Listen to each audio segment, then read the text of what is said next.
Hi guys, I'm Dr. Brian Edwards, your local Coral Springs area chiropractor, and I'm here with Sterling. He was involved in a motor vehicle accident a few months ago now, and we're just going to show you how we treat patients in this office. He had a herniated disc to his low back, and some people say you shouldn't go to a chiropractor if you've sustained a herniated disc to your low back.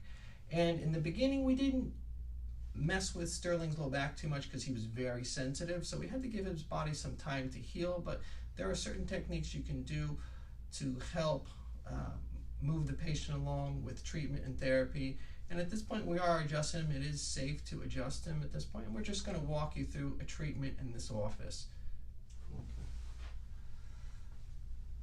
So Sterling, he has a disc herniation at one of the last segments in his lumbar spine, L5S1, and it's generally worse on the left. It's pushing out towards the left. And he usually feels more muscle spasm and tightness. So here we're feeling some hypertonicity or excessive muscle spasm. This is his typical deal when he comes in. It's pain generally worse on the left. He hasn't been having any radicular or radiating pain going down the leg. So we're just going to walk you through an adjustment here. Take a deep breath in for me, Sterling, and blow it all the way in.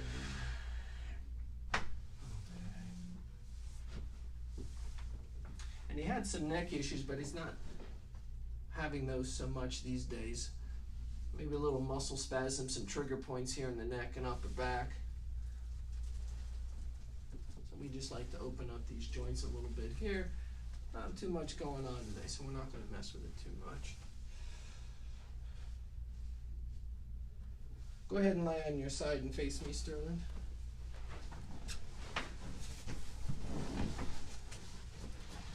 Now, with someone with a herniated disc, we like to keep their pelvic, we don't like to rotate them too much. The discs don't like that, and that's where you run the potential of problems if you're adjusting someone with a herniated disc.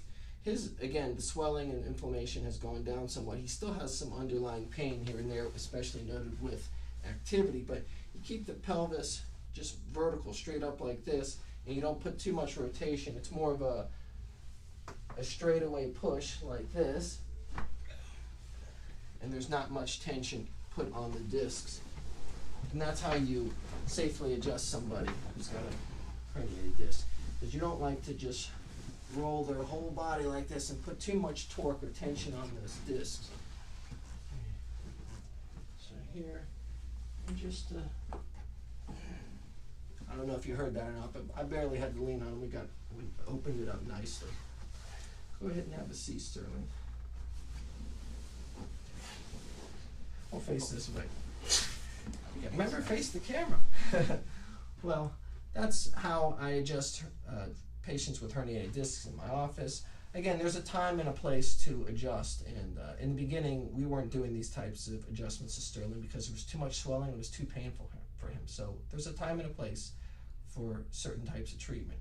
And if he still was hurting, there are other techniques which I'll show you in another video with someone who has a really severe herniated discs, light passive range of motion types adjustments. So there's a way to skin the cat, so to speak. You just need different tools at different times.